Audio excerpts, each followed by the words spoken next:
Good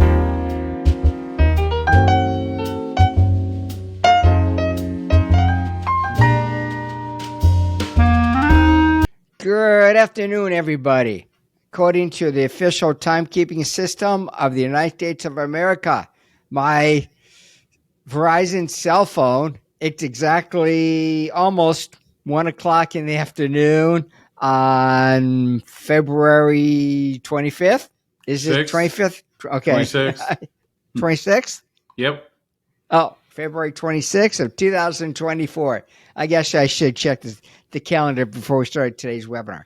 Anyway, Jim, welcome to this edition of Social Security Podcast. Social Security Talk, which is sponsored by the National Social Security Advisor Certificate Program. I am, like I told Jim before we began today's podcast. We haven't done this for a month or so, so I'm kind of out of touch with reality a little bit. So, Jim, it's a beautiful day in Cincinnati, Ohio. It's going to be in the 70s today, Jim, and I hear tomorrow it's going to be in the 70s or so, but a little bit on the wet side. What are you hearing? Pretty much the same thing. I'll take it. It's still February, so we know something will be coming down the pike, but I'll take what we can get. And as you probably know, I have a new cell phone now. Maybe you don't know. Do you know that, Jim? I knew that. Oh, you knew that case. I have an Apple phone, though. You probably don't know I have an Apple phone. I didn't know that. You did, yeah. So anyway, what happened was this. My birthday was back on February 13th.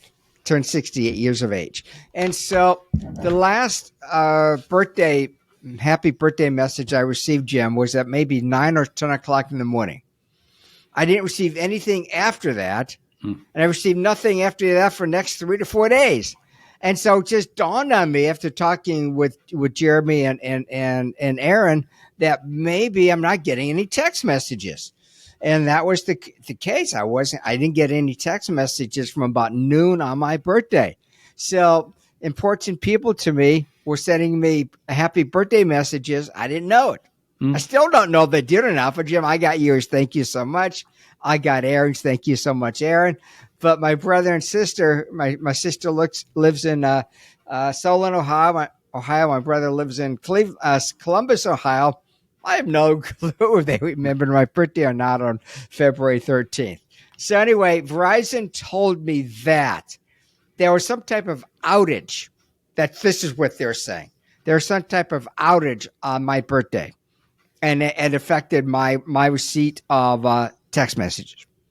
I have no clue, Jim, if that was right or not, but that's what they're telling me, and they're sticking with it.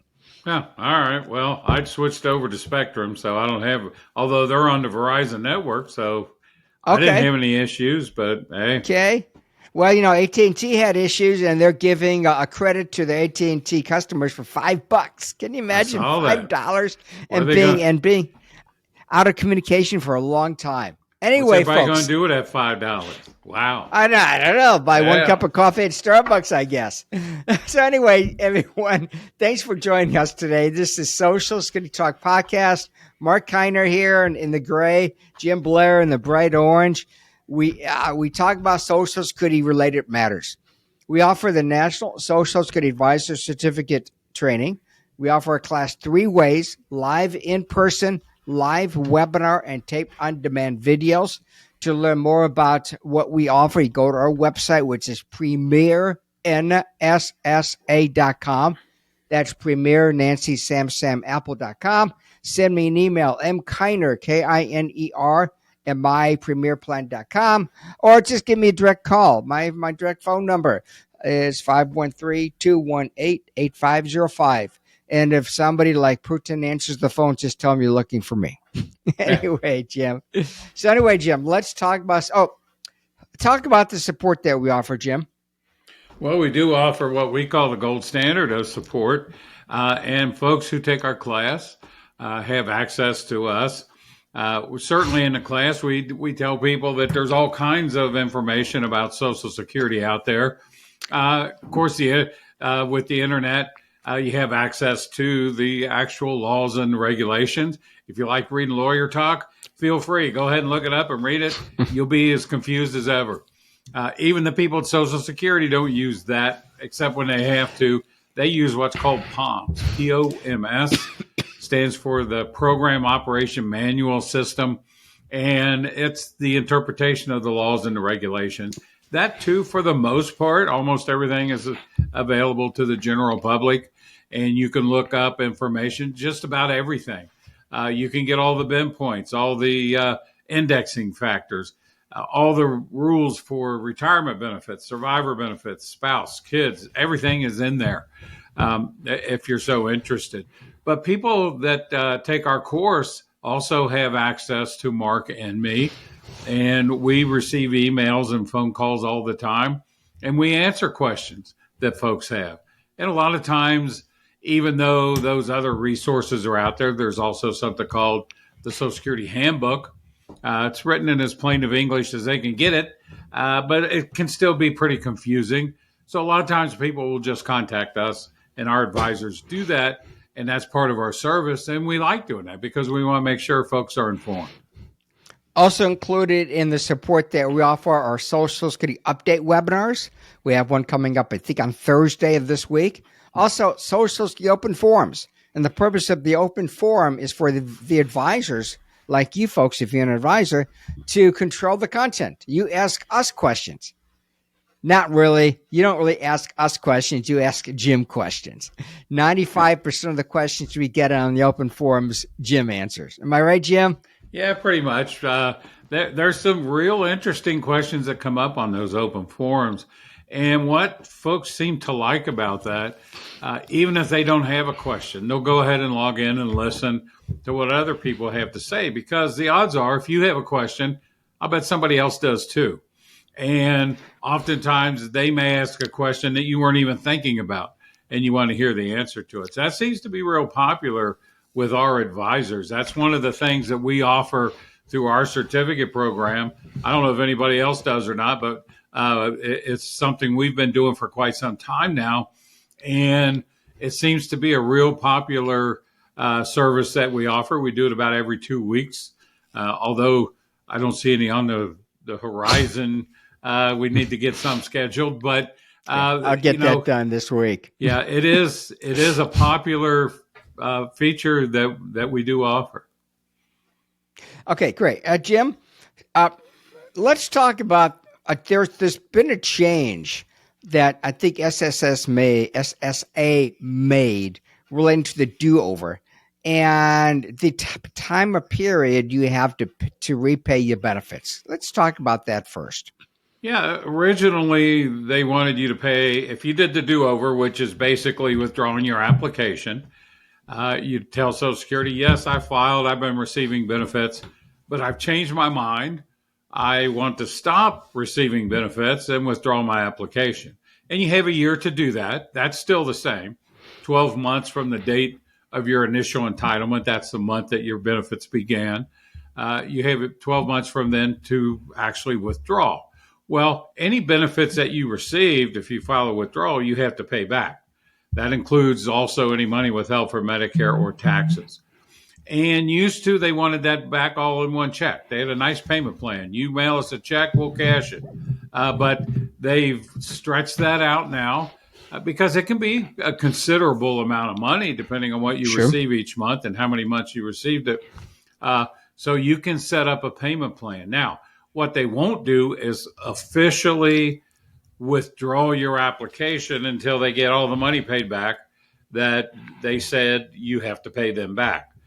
So you can take up to 12 months or maybe even longer. I haven't seen anything that gives a time limit yet.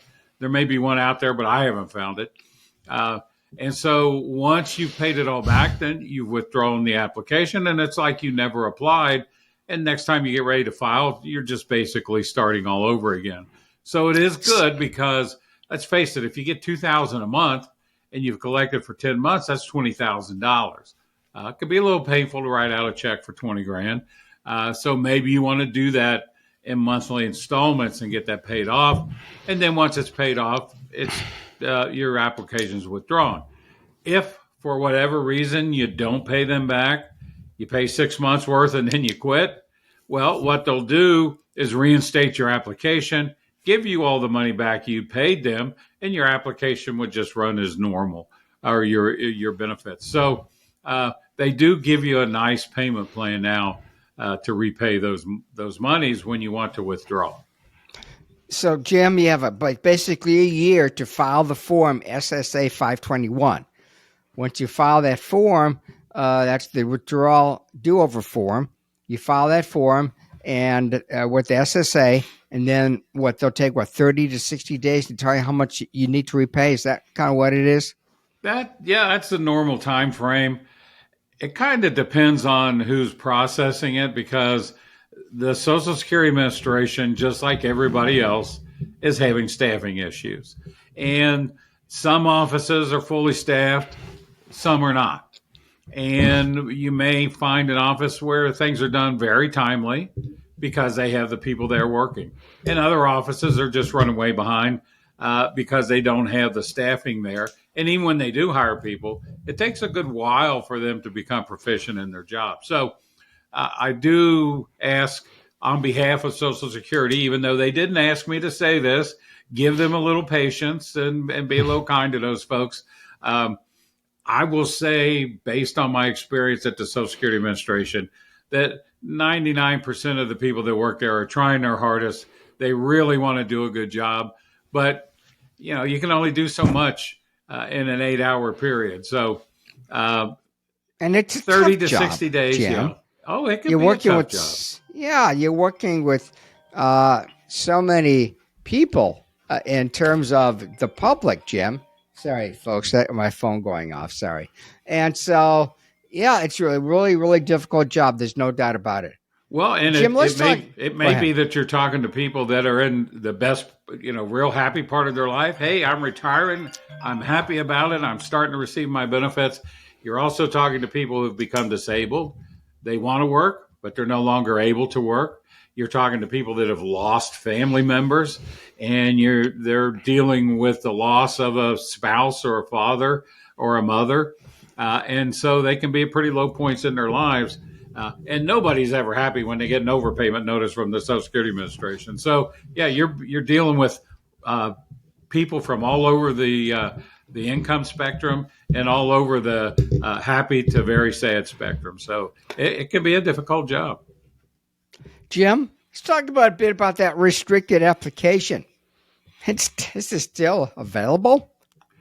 Well, technically, somebody could still file the restricted application because of back pay retroactive rules for payments and beginning benefits. Probably until we reach the end of May, you'd have to say technically it's available. Realistically, though, it's not. People are not going to do that. I wouldn't think. Folks born January 1st, 1954 or earlier were able to take advantage of the restricted application. That means they filed on their spouse's work record instead of their own. They drew as a spouse and let their own earn delayed retirement credits. Well, all of those folks are now age 70 or older. So they would be on their own anyway. It would only be someone who was maybe turned 70 in December and looking to draw a few months of back pay off of their spouse and then start their own in December. But for all intents and purposes, it's a done deal. So if an advisor is meeting with a client between now and the end of May, and they were born by that magic birthday at 1/1/54, there's an opportunity for that client to do a restricted app and get some lump sum benefits, and then still file at their age 70 and maximize all of their delayed retirement credits. In reality, folks, though, the chances of that happening are slim to none, and Slim just left the building. That's what Jim would say, usually. That's what I say. So, Jim, let's talk about when people get paid. There's a day of the month that I'm really excited to get out of bed. And really, Jim, every day of the month, I'm excited to get out of bed because that means I'm still around. But anyway, there's a certain day that I have a little extra kick in my step, isn't there? What day is that and why? Yeah, that would be the third Wednesday of each month, and that's how Social Security benefits are paid. I see this on the internet all the time. I'll get into Outlook to look up something, and there's a a thing there about people get, when will you get your Social Security benefit? Well, it's based on your date of birth. Used to, they paid everybody on the third day of the month. And it was a little hectic in the Social Security offices back then. So they decided back in the late 90s, we're going to base this on the day of your birth. So you're going to receive your Social Security benefit based on the day you were born. If you were born on the 1st through the 10th of the month, your payday is the second Wednesday of each month. If you were born on the 11th through the 20th of each month, your payday is the third Wednesday of each month, which is what makes you real happy. On that third Wednesday, you get your pay. And then if you were born on the 21st through the end of the month, your payday is the fourth Wednesday. The problem comes in is when benefits are just beginning, because they're always paid a month behind. So when you file for benefits and you pick a month for your benefits to begin, let's just say, for example, you file today and you pick for your benefits to begin in May of this year, you're not going to receive your first check until June because they're always a month behind. Social Security wants to make sure of one thing, and that is you survive the entire month before they pay you. So for you to receive your May benefit, you have to live the whole month of May, and then your payment will be made in June based on your day of birth. So, Jim, the third Wednesday in March is unfortunately March 20th. Well, I've got to wait 20 days into March. And that's because March 1st is on a Friday. And so if March 1st was on a Wednesday, then I would basically wait 2 more weeks. But now I've got to wait basically 3 additional weeks before I get my March benefit payment. That sucks, Jim. Yeah, because of when the first day falls on, your pay, if your payday is the third Wednesday of each month, your payday can range anywhere from the 15th to the 21st. So you have that window in there. My wife is always looking and see what day the first day of the month falls on, so when she's going to get her check. And if the first day of the month is Wednesday, you'll get your check the earliest possible point, because the second, third, and fourth Wednesdays show up pretty quick. If the first day of the month is Thursday, that pushes it as far out as you can get it and pushes it later in the month. So it is interesting when you're planning your bill payments. They're due on a specific day, where Social Security falls on a specific Wednesday. You need to plan a little bit for when you want to set your bill payments up. I never thought about that, Jim, but you are correct. But you're a special individual, aren't you? And why is that? Well, because I'm me, for one thing. Yeah, I know. I get it. And nobody wants to be me, trust me. But, for some reason, I get paid on Monday. And that's because the banks will get your money from the government before Wednesday. Apparently, mine gets it on Monday or pretty close. And they give it to me when they receive it. So I'm grateful for that. But, it still ends up being once a month. Jim, I think the month of February, you received your benefit on that Friday, because wasn't it a holiday on Monday was President's Day. So it was so a you holiday. received your The benefit. banks were closed. So if Monday's a holiday, I'll get my payment on the Friday before. Jim, I received an email today from one of our advisors asking about what some of the options might be for a divorced individual. And this was a deceased ex-spouse, so it's a little different there. So I told this advisor to contact Social Security and request a benefit matrix for him. Was that a correct thing for me to say? Yeah, the benefit matrix is a nice printout you can receive from the Social Security Administration. Generally, they're going to make you go in to get it. But what it will do is it'll show at each month, if you begin benefits at specific months, what your benefit will be. Because if you begin benefits before your full retirement age, whether it's survivor benefits, retirement, spousal, it's reduced for age. And what the benefit matrix will do will show You can, for instance, begin a survivor benefit as early as age 60. It'll show your benefit if you begin at age 60.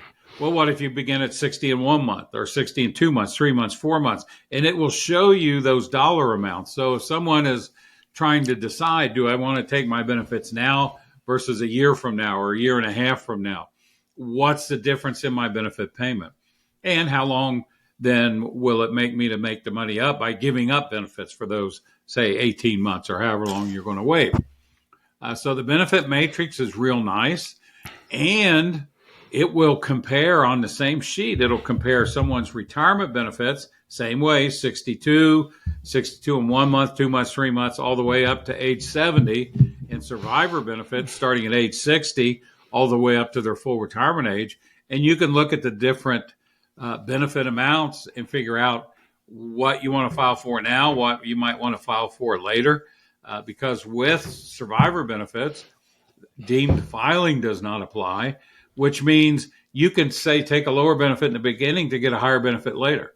And the fact that you took a benefit at age 60 for survivor and took a reduction in age, that age reduction doesn't carry over when you switch to your own at maybe full retirement age or even at age 70. So, Jim, obtaining that benefit matrix is very important if you're looking to collect a benefit off of a deceased spouse or a deceased ex-spouse. Is Social Security willing to provide that document to you? Well, it's most of the time they are. You know, sometimes you might talk to somebody. If they're fairly new, they may not even know about it. Might have to ask somebody. But it's a document that is available to the general public. You obviously have to be eligible for benefits off of that person's work record. You can't go in and get it off of your neighbor to see what their benefits would be. But if you can show proof that you were married to someone and they're now deceased, they'll show you that benefit matrix for the survivor benefits. And usually a death certificate will show that. Now, if you were divorced from them, it's a little more difficult. You're going to have to show your divorce decree and prove that you were married to that individual for 10 years or more.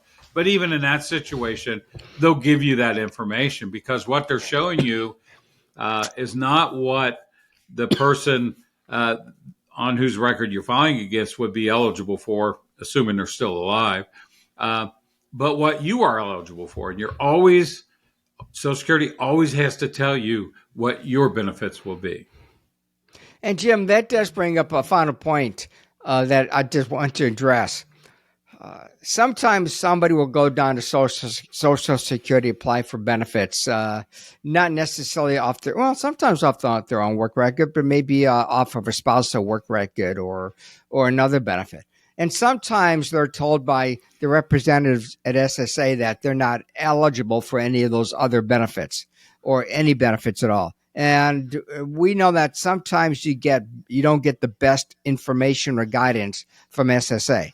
So in that type of situation, Jim, we might suggest that the individual request that the Social Security representative take the application and let Social Security determine if they're eligible for a benefit. It could be like if somebody's subject to WEP, windfall elimination provision, are they eligible for benefit off their own work record? What if they might be eligible for benefit off of a spouse, even though they're getting government pension? Well, then GPO applies. And even no matter what SSA does, you can always require that they take the application and then let somebody smarter make that determination. Am I right, Jim? That's correct. And one reason to file the application, even if you think you're going to receive a denial, is it gives you appeal rights. So if you believe Social Security is wrong and they make a determination and you still feel they're wrong, you can file an appeal. There's a request for reconsideration. And then after that, you can request a hearing before an administrative law judge. So by filing the application, you protect your appeal rights. And that can be real important in many cases. Yes, I always tell people if they're getting some pushback, request that the application be taken, and then let somebody else make that decision if you're eligible for a particular type of Social Security benefit. Now, Jim, you know that we offer the National Social Security Advisor Certificate. And that's a certificate that advisors receive after they take our training. It's 8 hours of education. And after they pass the test, they earn the NSSA certificate, National Social Security Advisor Certificate. And joining about 2,700 advisors across the country that have earned our certificates so far. But there's another certificate program out there I wanted to bring the attention to folks, mainly advisors. IRMA Certified Planner. This is a designation for advisors that want to learn more about IRMA. And there's a lot related to IRMA that the average advisor is not aware of. And so there's a certificate program available for advisors that want to learn more about IRMA. I don't know the website of the IRMA Certified Planner certificate, but if you want to know more about our certificate program, NSSA, National Social Security Advisor, or the IRMA Certified Planner Certificate, just send me an email, mkiner, Kiner, at mypremierplan.com. Give me a buzz. My direct line is 513-218-8505, and our educational website is Premier NSSA. That's NancySamSamApple.com. And on that website, you could find out the schedule of our in-person classes and our live webinars. We do have in-person classes in Cincinnati, Chicago, Kansas City, and Cincinnati, I believe in that order. You can find out the dates and even get discount codes off of our website for our in-person classes. Jim, any final comments you'd like to make? Well, Social Security is an important subject that almost everybody needs to know about. It affects almost everyone. There's always questions. And if you're an advisor, if you take our certificate program, you're not going to know the answers to everything, but you're going to have access to people that, I don't want to say we know answers to everything. Although I did get a nice present from someone that had the back end of a horse on it that said Mr. Know-It-All on it. I'm not sure exactly what that meant, but I will say I do know more about Social Security than the average person out there. I worked there 35 years. Can't work somewhere 35 years and not learn something. So we are very helpful to folks, I think, in answering questions for them or their clients. We work with individuals too, but yeah, it's a big program. You want to make sure you get it right.